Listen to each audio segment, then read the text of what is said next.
Welcome to our web development series और आज हम स्टार्ट करने जा रहे हैं HTML। सो बेसिकली HTML एक प्रोग्रामिंग लैंग्वेज है जो कि वेब डेवलपमेंट की बेस भी है।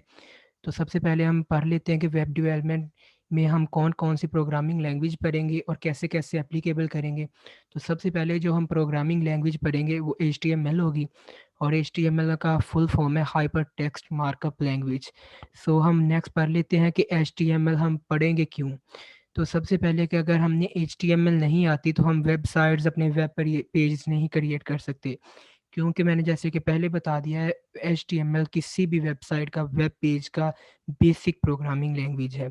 और इसके अलावा भी अगर हम एज़ अ वेब डेवलपर या वेब डिज़ाइनर काम करना चाह रहे हैं, तो हमें वेब डेवलपमेंट के लिए सबसे पहले एचटीएमएल सीखना ज़रूरी है। अदरवाइज़ हम वेब डेवलपमेंट कर ही नहीं सकते। और इसके अलावा आज web development as a career बहुत ज़्यादा पाकिस्तान में स्पेशली बाहर फॉरेन कंट्रीज़ में तो पहले ही था, लेकिन अब तो पाकिस्तान में भी ये एक बढ़ता हुआ कैरियर है। तो हम बहुत ज़्यादा अर्निंग भी कर सकते हैं वेब डेवलपमेंट करते हुए। सो अगर वेब डेवलपमेंट करनी है तो उसके लिए हमें एचटीएमएल सीखना लाज़मी होता है। तो सबसे पहले हम पढ़ लेते हैं कि वेब डेवलपमेंट में कौन-कौन सी प्रोग्रामिंग लैंग्वेजेज़ होती हैं और इसमें एचटीएमएल का क्या रोल होता है।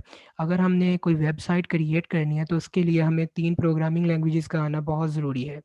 Number 1 HTML. एचटीएमएल की एग्ज़ाम्पल ह्यूमन स्केलेटन की तरह होती है। ये हमारे वेबसाइट का वेब पेज का एक्चुअली प्रोटोटाइप डिसाइड करता है। एक्चुअली डिसाइड करता है कि हमारी वेबसाइट दिखेगी कैसी।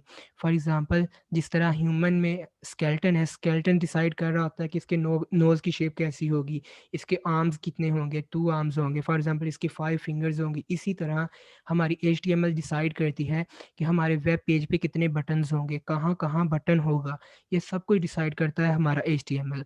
उसके बाद आता है सीएसएस। सीएसएस की एग्ज़ाम्पल है ह्यूमन स्किन की तरह है, ह्यूमन हेयर्स की तरह है, आई कलर की तरह है, स्किन कलर की तरह है। फॉर एग्ज़ाम्पल हमारे जो भी वेबसाइट में प्रेज़ेंटेशन के रिलेटेड जो भी काम होगा, वो हमारी सीएसएस परफ़ॉर्म करेगी। फॉर एग्ज़ाम्पल हमारी किसी वेब पेज का कलर क्या होगा, बटन्स का कलर क्या होगा, ये टोटली काम हमारा सीएसएस परफ़ॉर्म करेगा। तो सीएसएस के बाद हमारी आती है प्रोग्रामिंग लैंग्वेज जिसे हम जावास्क्रिप्ट कहते हैं। जावास्क्रिप्ट एक्चुअली बिहेवियर डिसाइड करती है कि हमारा वेबसाइट बिहेव कैसे करेगी। फॉर एग्ज़ाम्पल अगर किसी स्पेसिफ़िक चीज़ के ऊपर फॉर एग्ज़ाम्पल किसी बटन के ऊपर क्लिक किया है, तो उससे क्या काम होगा, क्या टास्क परफ़ॉर्म होगा।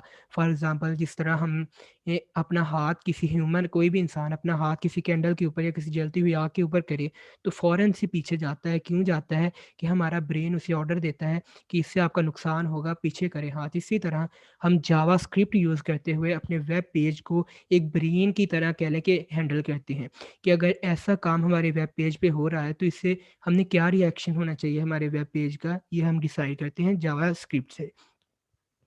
इसके बाद हम पढ़ते हैं कि हम एचटीएमएल का कौन-सा वर्ज़न पढ़ेंगे या किसके बारे में हम सारा इस ट्यूटोरियल में इन ट्यूटोरियल की सीरीज़ में पढ़ेंगे, तो वो एचटीएमएल का 5 सीरीज़ होगी। यानी एचटीएमएल 5 अब तक की सबसे लेटेस्ट एचटीएमएल की सीरीज़ है, एचटीएमएल का वर्ज़न है। इससे पहले एचटीएमएल 4 होती थी और एक्चुअली हम इधर एचटीएमएल 4 और 5 में डिफ़रेंस भी पढ़ेंगे, ताकि आपको पता चले कि एचटीएमएल 5 में एचटीएमएल 4 से क्या डिफ़रेंस है, क्या चीज़ें इंक्लूड हुई हैं और कौन-सी चीज़ें कम हुई हैं। और उसके पहले हम ये चीज़ पढ़ लेते हैं कि अगर हमने एचटीएमएल को लिखना है, कोड करना है, तो उसके लिए हमें कौन से सॉफ्टवेयर रिक्वायरमेंट्स हैं। तो हमारे 2 किस्म के सॉफ्टवेयर्स चाहिए। सबसे पहले एचटीएमएल एडिटर चाहिए और उसके बाद हमें एक ब्राउज़र चाहिए। एचटीएमएल एडिटर में हम क्या करेंगे? एचटीएमएल एडिटर में हम अपना एचटीएमएल का कोड एडिट करेंगे, मतलब लिखेंगे, कोड करेंगे अपनी एचटीएमएल को। तो उसके बाद आपको जैसा कि पता है हमने कोई भी वेबसाइट ओपन करनी हो, तो हमें एक ब्राउज़र चाहिए होता है। फॉर एग्ज़ाम्पल जिस तरह हम क्रोम यूज़ कर लेते हैं आमतौर पे अपने फ़ोन्स में, तो हम क्या करते हैं क्रोम पे कोई भी वेबसाइट ओपन कर लेते हैं। For example just like www.amazon.com हम एक वेबसाइट ओपन करते हैं। तो उसके लिए हमें एक ब्राउज़र चाहिए। तो सबसे पहले हमारे पास एचटीएमएल एडिटर कौन-कौन से हैं वो पढ़ लेते हैं।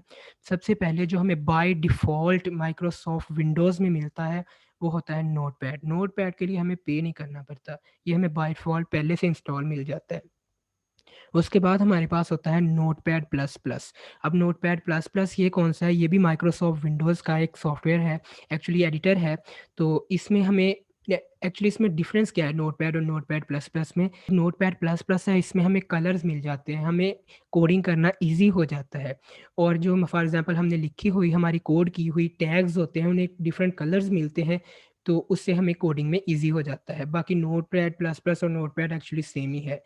उसके बाद वीएस कोड है, ये भी माइक्रोसॉफ्ट विंडोज़ का है और ये एक्चुअली लेटेस्ट वर्ज़न है, तो इसमें काफ़ी ईज़ी हो जाता है और अब तक का नियर अबाउट कह सकते हैं सबसे ज़्यादा यूज़ होने वाला एडिटर भी है। उसके बाद सबलाइम आता है, सबलाइम एक्चुअली विंडोज़ और माइक्रोसॉफ्ट और इसके अलावा कह लें मैक में दोनों में यूज़ हो जाता है।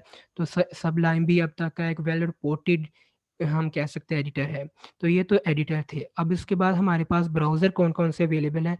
तो सबसे पहले हमारे पास जिस तरह के क्रोम है और उसके बाद मोज़िला का फ़ायरफ़ॉक्स, क्रोम गूगल का सॉफ्टवेयर है और उसके बाद जो ब्राउज़र है फ़ायरफ़ॉक्स ये मोज़िला का है। तो ये दोनों बहुत अब तक या ज़्यादा यूज़ होने वाले हैं। एक्चुअली क्रोम एक्चुअली सबसे ज़्यादा यूज़ होने वाला है। उसके बाद हमारे पास इंटरनेट एक्सप्लोरर है जो कि माइक्रोसॉफ्ट विंडोज़ का है। उसके बाद सफारी, सफारी एक ऐसा ब्राउज़र है जो कि हमें मैक में बाय डिफ़ॉल्ट पहले से मिल जाता है। और एक्चुअली ज़्यादा यूज़ होने वाला एप्पल में स्पेशली मैक में ज़्यादा यूज़ होने वाला जो एडिटर ब्राउज़र है वो सफारी ही है। उसके बाद हमारे पास ओपेरा है। ओपेरा मिनी हमें ज़्यादातर जो यूज़ होता है मोबाइल फ़ोन्स में, टैबलेट्स में यूज़ होता है। तो अगर हम देखे जाएँ तो सबसे ज़्यादा जो और स्पीडेस्ट हमारे पास ब्राउज़र है विंडोज़ में या फ़ोन्स में वो क्रोम है और अगर मैक में देखा जाए तो वो सफारी है। सफारी एक्चुअली हम विंडोज़ में भी यूज़ कर सकते हैं लेकिन ये ज़्यादातर यूज़ होता है हमारी मैक सिस्टम में। तो ये थी हमारी एचटीएमएल का बेसिक्स। इसके बाद हम नेक्स्ट पढ़ेंगे टैग्स के बारे में। हमारी एचटीएमएल प्रोग्रामिंग लैंग्वेज एक ऐसी लैंग्वेज है कि जिसमें हमें किसी चीज़ को पढ़ने की ज़रूरत नहीं है। इसमें सिर्फ़ टैग्स होते हैं और हमने टैग्स को यूज़ करते हुए अपनी टोटल वेबसाइट डिज़ाइन कर लेनी होती है। इसमें कोई एरे, कोई फ़ंक्शन, कोई लूप, कोई वेरिएबल ऐसी कोई चीज़ एक्ज़िस्ट नहीं करती। सिर्फ़ टैग्स होते हैं, टैग को यूज़ करेंगे और हम अपना कोड कर लेंगे।